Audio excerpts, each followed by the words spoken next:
Alors, je te remercie d'être venu à ce cours hebdomadaire du dimanche. Yes. Je devance pour dire que dimanche prochain, bien sûr, il y aura cours, mais après, il n'y a pas cours parce que c'est Shavuot. Et après, pendant 3 semaines, il n'y aura pas cours puisque je ne serai pas là. Donc c'est le dernier aujourd'hui? Non, la semaine prochaine encore. D'accord, ok. Alors, on attaque le 54. Roni Akara, Lo Yalada, Pitri Rina, Vetsahali Lochala, Kirabim Bene Shonema, Bene Beroula, Amar Hashem.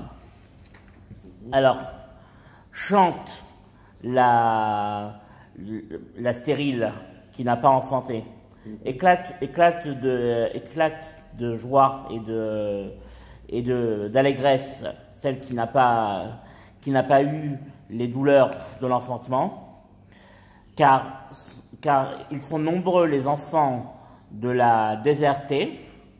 Ils sont plus nombreux les enfants de la désertée que les enfants de celle qui a été prise, dit à Kadosh Baruch, qui a été dominée, dit à Kadosh Baruch. Alors, ce verset en fait nous dit la chose suivante. Il nous dit en fait que Akadosh Baruch dit à Yerushalayim, qui pendant 2000 ans a été sans ses enfants, comme une femme stérile, lui dit maintenant que les enfants sont revenus, il faut éclater de joie, il faut commencer à se réjouir et à se réjouir et à revenir un peu à une allégresse de la vie, parce que en fait tes enfants à toi sont plus nombreux que les enfants des autres nations. Mais qu'est-ce que ça veut dire en fait que tes enfants sont plus nombreux que les enfants des autres nations, c'est-à-dire que les habitants des autres nations? On voit que les autres nations sont plus nombreuses que le peuple juif. Mais on parle ici en qualité. Archevi mekom haoler, v'riot mishkenotayich yatu al tarsochi, arichi metarayich v'tidotayich chazeki. Étant la place, l'endroit de ta tente, et étant les tentures de ta demeure, n'aie pas peur, ne diminue pas, n'aie pas peur. Allonge tes pieux et tes cordes et raffermis tes pieux. Qu'est-ce que ça veut dire en fait? Ici, on va introduire ce que nous a dit notre maître le Rav Kook. Le Rav Kook nous a dit que pendant la galoute, on s'est contenté des 4 coudées de la halacha et de l'étude. Maintenant qu'on revient en Eretz Israël, on doit étendre notre influence et notre intéressement sur tous les sujets et sur tous les aspects de la vie de l'homme. En d'autres termes, ça veut dire que lorsque l'on revient en Eretz Israël, c'est pour créer un État qui va s'occuper de divers aspects et de divers domaines, et pour créer des universités, pour créer des endroits où on va étudier, et cela, en fait, bien sûr, doit se faire selon on va dire, la base du fait que tout doit être kodesh, tout doit être sanctifié, tout doit être à vue de l'éternité et non pas à vue de ce monde-ci, qui est un monde qui passe, qui est limité. Qui a mis notre mal qui frottit,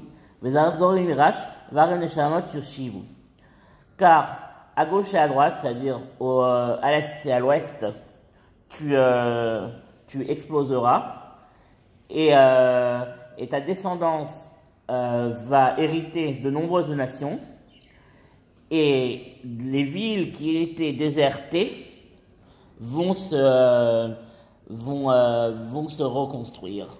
En d'autres termes, ici, on parle ici de l'influence universelle du peuple juif.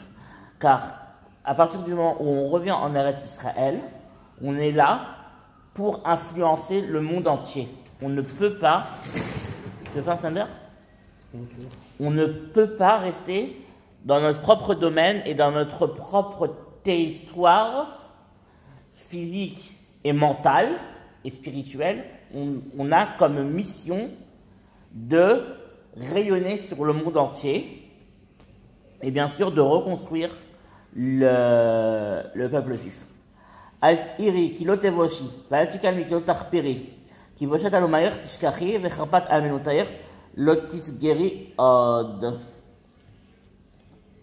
Alors, là, qu'est-ce que nous dit le Navi? Toujours la même chose.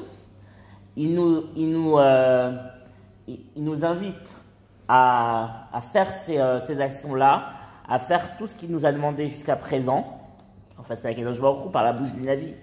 Et il nous dit, n'aie pas peur. Parce que lorsque on commence, après 2000 ans de sommeil et d'immobilisme, quand on commence à bouger et à faire des actions dont on n'avait pas l'habitude de faire avant, on a une certaine peur.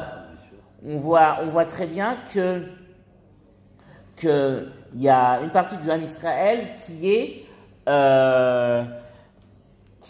est réticent envers certaines choses. Et j'écoutais hier un reportage de Torah Box, une interview du Rav Eliyahu Uzan, qui était le directeur des institutions Yad Mordechai à la rue Pavée. Et le Rav Eliyahu Uzan, lorsque Torah Box l'a contacté pour enregistrer des vidéos à diffusion d'Internet, à but de les diffuser sur Internet, il a été voir un grand Rav de la génération et il lui a demandé, est-ce que on a le droit d'aller dans un endroit, donner un cours où on sait que ce cours va être diffusé sur Internet ou va être diffusé sur les réseaux sociaux et dans des endroits où des fois il y a des choses qui ne sont pas en rapport avec la Torah. Donc ce grand maître lui a dit oui, parce que de nos jours, on ne peut atteindre le grand public que par Internet et les réseaux sociaux. Donc, comme le but de notre génération, c'est de faire un maximum de zikouy arabim, c'est-à-dire de faire que les gens soient méritants, de faire mériter le plus de monde possible. Donc, on diffuse la Torah dans les réseaux sociaux. Mais ça veut dire en fait aussi que c'est pas seulement diffuser la Torah dans les réseaux sociaux, c'est aussi se servir des moyens matériels qu'on a actuellement pour construire notre État, qui notre État va illuminer le monde entier. Et là, on ne doit pas avoir peur, parce qu'on n'aura plus honte. Même quoi que l'on fasse, on n'aura pas de honte. Tu ne dois pas avoir de la honte et de la crainte, parce que tu ne seras pas, tu n'auras pas de, salut Rosie, tu n'auras pas de, tu ne seras pas, tu n'auras pas de déconvenu. Parce que la honte de ta jeunesse, tu l'oublieras, tu dois l'oublier, et la honte, l'opprobre de ton veuvage, tu ne devras pas, tu ne t'en souviendras plus. Qu'est-ce que ça veut dire en fait? C'est deux notions. La honte que tu as ressentie lorsque tu étais jeune, c'est-à-dire lorsque tu étais en Eretz Israël avant l'exil et que tu as fait un certain nombre d'erreurs, cette honte-là, tu ne la ressentiras plus. Et la honte de ton veuvage, c'est-à-dire la honte de la galoute, de l'exil, où tu as été comme une veuve, tu ne dois plus t'en souvenir.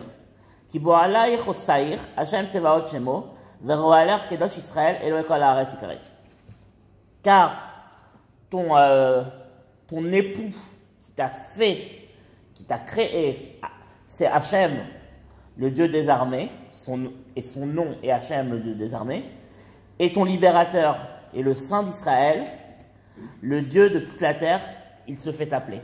Alors en fait, ici, on nous donne deux notions de la divinité et du rapport entre la divinité, entre Akadosh Baruch Hu et le Ham Israël. La première notion, c'est la notion de Baal, de Boel, de celui qui maîtrise, qui a une maîtrise sur son prochain. Et la deuxième notion, c'est la notion de Goël, qui est la notion de libérateur. On voit ici l'ambivalence entre l'attribut de justice et l'attribut de miséricorde. L'attribut de justice, c'est Boel, c'est celui qui maîtrise. Ça veut dire qu'il y a quand même un système d'emprise sur son prochain. C'est l'attribut de justice. Et le Goël, le libérateur, c'est celui qui donne la liberté, celui qui donne la libération et le salut. Et donc, c'est celui qui est miséricordieux. Et cette ambivalence, en fait, c'est pas vraiment une ambivalence. On voit que c'est dans le même verset, que les deux sont dans le même verset. Pourquoi? Parce que comme on a dit précédemment dans un autre cours, à l'époque, à notre époque, la notion de justice et la notion de miséricorde vont se confondre pour donner une notion de splendeur, de tiferet. Et on voit ici la mention que Akadosh Baruch Hu n'est pas seulement le Dieu d'Israël, il est le Dieu de toute la création et de toute la terre. Et il y a une notion que Ishayahu, un terme que Ishayahu utilise à plusieurs reprises dans ses prophéties, c'est le terme de Kedosh Israël, du Saint d'Israël. Ça, c'est un terme, ce terme de Kedosh Israël, c'est un terme qui est là qui est présent uniquement dans les prophéties de consolation, c'est-à-dire les prophéties qui parlent de notre époque. Parce que le fait que Akadosh Baruch Hu va se dévoiler à travers l'État d'Israël, à travers le retour des Juifs sur leur terre, c'est ça la vraie Gdusha, la vraie sainteté, la vraie, je dirais, connexion entre Dieu et la création. Ok. Ki cheisha azuva, v'hatzuvat ruach kerach Hashem, v'eshet neorim ketimaes amar Elohim. Alors, comme une femme qui a été délaissée et qui était peinée, t'as appelé Hachem, et comme une femme, une fiancée de jeunesse, qui a été dégoûtée, qui a été rejetée, a dit Hachem. Le verset nous dit en fait que toute la galoute, il faut bien voir ce qui a marqué. Le verset parle de Keisha, comme une femme. Ça veut dire que toute la galoute n'est qu'une illusion. Ce verset nous dit que tout l'exil n'est qu'une illusion, n'est qu'un rêve. Comme nous dit David Amelech dans le Shir HaMa'alot Beshuv Hashem et Shivat Zion, qu'on lit, que nos frères Ashkenaz lisent avant le Birkat Hamazon le Shabbat, et on nous dit que Aïnou Kecholim, on était comme des rêveurs. Ça veut dire que toute la galoute était comme un cauchemar. On rêvait. On n'était pas parce qu'on était endormi, parce qu'on n'était pas actif. Donc c'était vraiment comme un cauchemar, comme un rêve. Et ce rêve a une fin, et le fait qu'en 1940, que le 5 Iyar 5708, 14 mai 1948, Akadosh Baruch Hu a décidé de nous ramener en Eretz Israël et de nous libérer du joug des nations, c'était le moment du réveil, après ce cauchemar. Et c'est exactement ce que nous dit le verset. Le verset nous dit que tu avais l'impression qu'Akadosh Baruch Hu t'avait délaissé.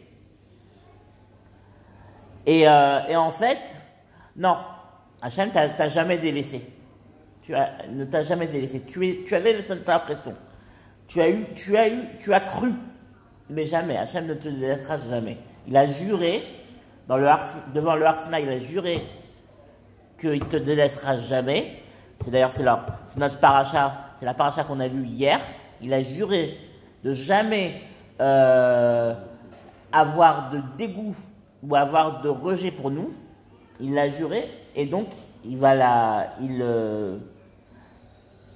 est là pour agir, pour nous dire que tout en fait tout ce qui en fait la galoute n'est qu'un mirage. Berega katan azavtir ou achamim gedulim akabetzer. Lors d'un moment court, je t'ai délaissé, et avec de grandes miséricordes, je t'ai rassemblé. Qu'est-ce que nous dit le verset? Toujours la même chose, nous dit qu'en fait, la galoute, les 2000 ans d'exil, 1948 ans d'exil, un peu plus comme 2000 ans on va dire, parce qu'il faut compter aussi les années avant la destruction du deuxième temple, et il faut compter aussi les années d'exil de Babylone et de Perse, où on n'était pas vraiment maître de la terre d'Israël. Donc à peu près 2000 ans d'exil. On a l'impression que c'est long. Mais Hachem nous dit non, regarde l'histoire du peuple juif depuis Abraham Avinu. Regarde la création du monde depuis Adam Arishon. Et tu verras que en fait c'est un petit moment.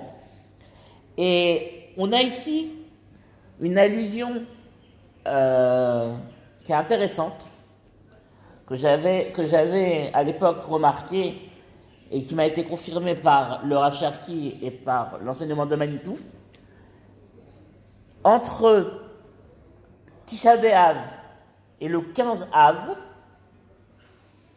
il y a 6 jours. C'est-à-dire qu'il y a une unité de temps qui est inférieure à l'unité de base, à l'unité de temps de base où l'homme peut évoluer.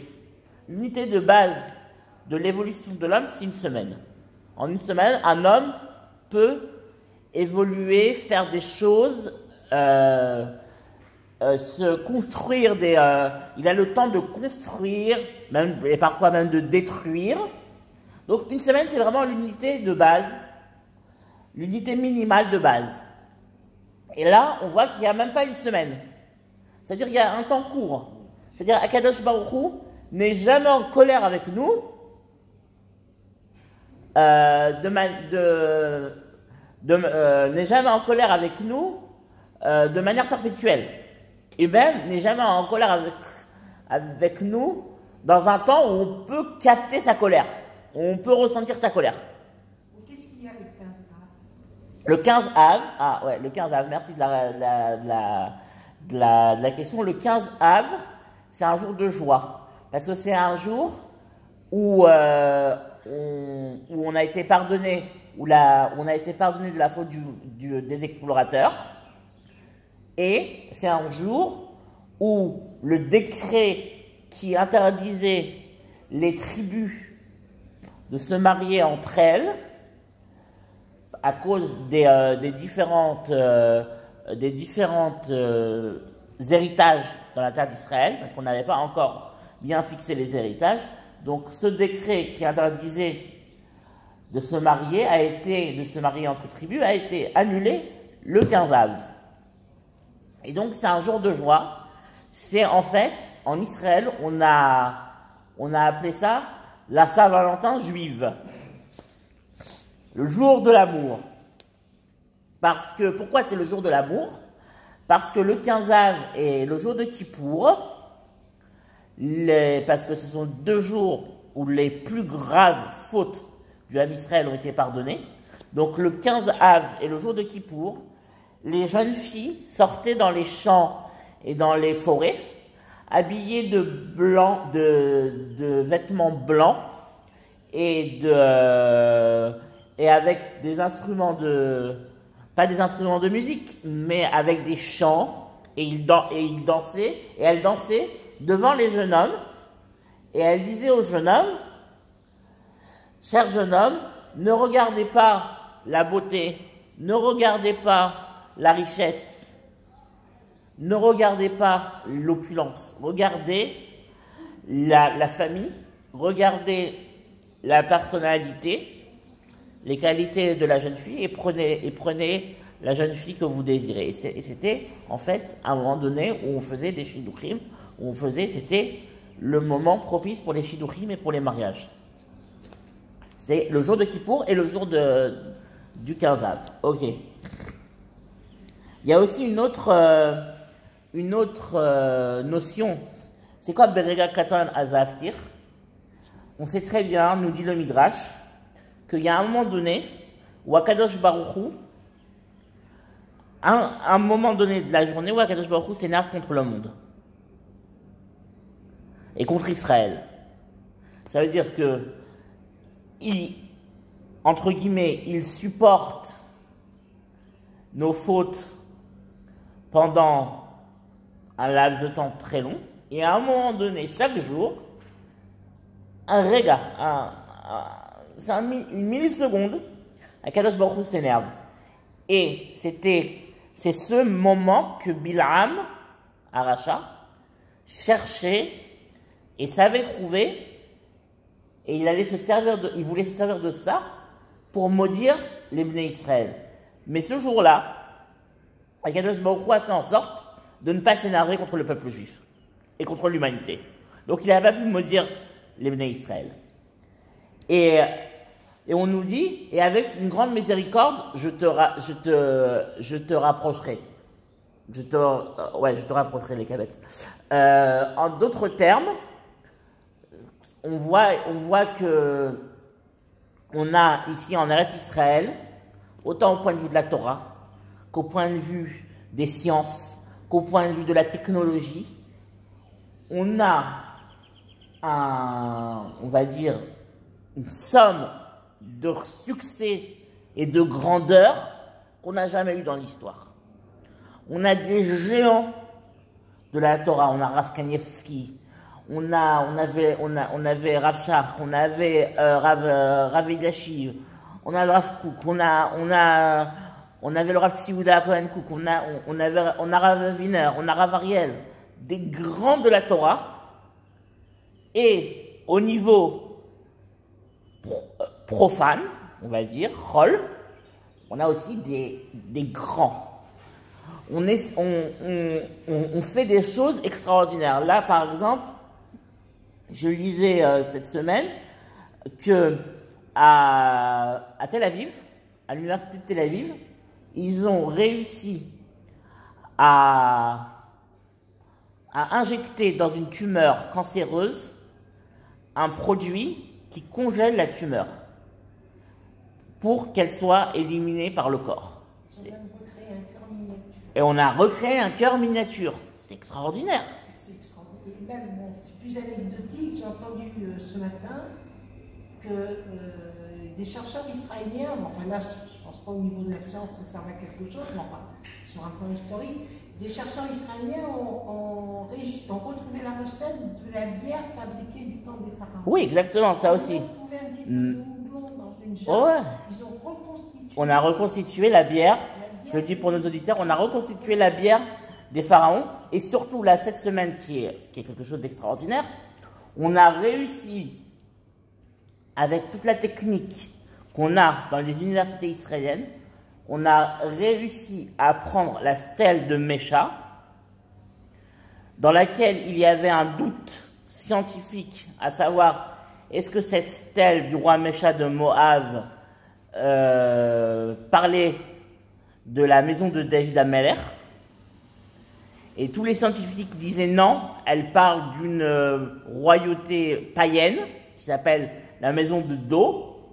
Et grâce au rayon X et grâce à toute la technique qu'on a, on a réussi à transcender la pierre et à voir que qu'on parlait bien de la maison de David. Ok. Alors, là, c'est le verset suivant, c'est la même chose. Beshetzef kesef, istarti pana erega mimer, ufresed olam richamtir, amar goaler Hashem. Alors, par une fureur, une grande fureur, je me suis voilé, j'ai voilé ma face un instant de toi, mais par une grande bonté, un grand amour, je vais être miséricorde, Dieu, avec toi. Dis ton libérateur, Hachem. C'est la même chose, dans une autre image, en d'autres termes. Akadosh Baruch Hu, on croirait que Akadosh Baruch Hu s'est énervé, et s'est énervé de manière longue, et voire de manière éternelle, comme le disent les chrétiens, qui disent que Akadosh Baruch Hu nous a abandonnés, et que c'est maintenant eux le véritable Israël, Vérus Israël. Là, le Navi lui dit non, je t'ai pas abandonné, c'est juste un instant, je me suis énervé à cause de tes fautes. Mais maintenant, de manière perpétuelle, parce que le mot olam ici, il ne veut pas dire le monde, mais il veut dire une unité de temps. Ce n'est pas une unité d'espace, comme le disent nos maîtres de la Mishnah, c'est une unité de temps, c'est-à-dire de manière perpétuelle et de manière éternelle. Avec une bonté éternelle, j'ai été miséricorde, je t'ai pris en pitié. C'est-à-dire ici que la bonté d'Akadosh Baruch Hu est éternelle, et ça veut dire que Médinat Israël et tout le processus qu'on a commencé depuis 2 siècles est éternel, et qu'on va aller de succès en succès. Ki menor zot li, asher nishbarti me'avor menor od al haaretz, ken nishbarti miketzof aleich u'migeorbach. Alors là, le verset nous dit, comme au temps de Noach, j'ai promis qu'il n'y aurait pas de déluge, j'ai promis cette alliance, zot li, cette alliance pour moi, j'ai promis qu'il n'y aurait pas de déluge sur la terre. Ainsi, je promets et j'ai promis de ne pas m'énerver contre toi et de ne pas te rabrouer. C'est-à-dire qu'à partir du moment où Akadosh Baruch Hu vient à nous libérer, il sera, même si les erreurs qu'on fera ne seront pas aussi graves et n'arriveront pas à un point où sa fureur éclatera. Alors là, ici, on a un problème. On a un gros problème. Parce que si Akadosh Baruch Hu ne s'énerve pas contre nous, c'est-à-dire si Akadosh Baruch Hu qu'est-ce que ça veut dire ne pas s'énerver? C'est ne pas nous punir.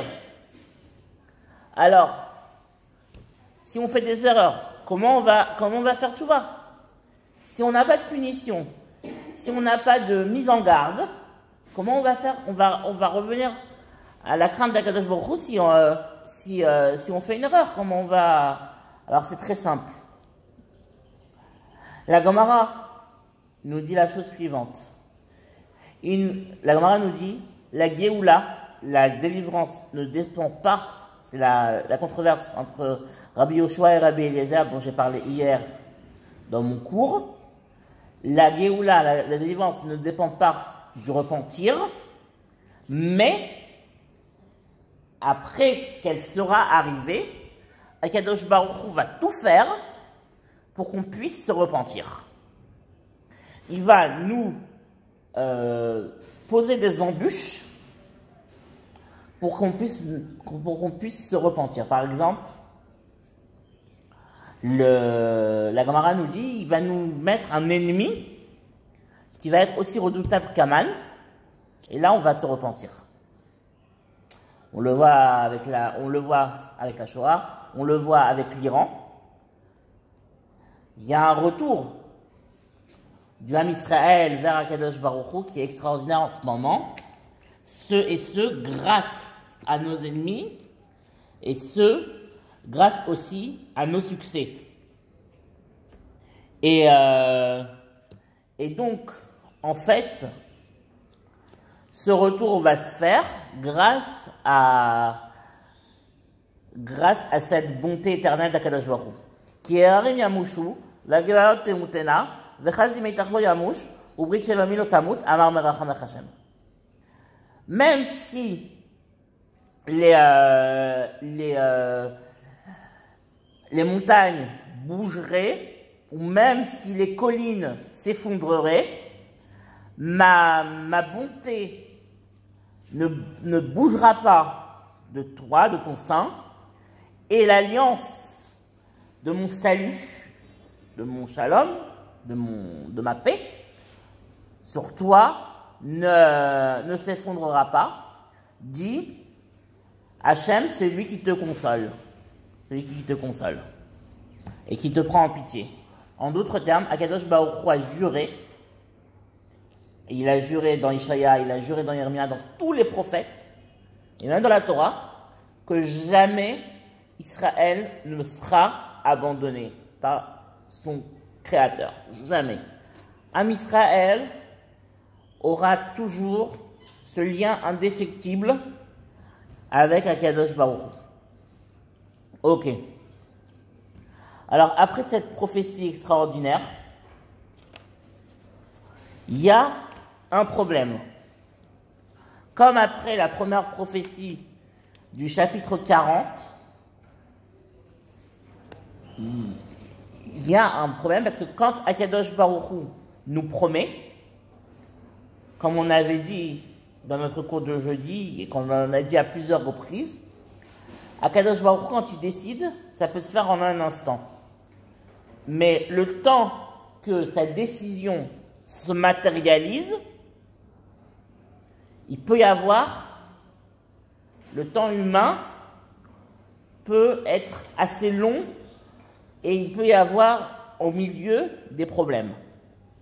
Parce que l'idéal n'est jamais semblable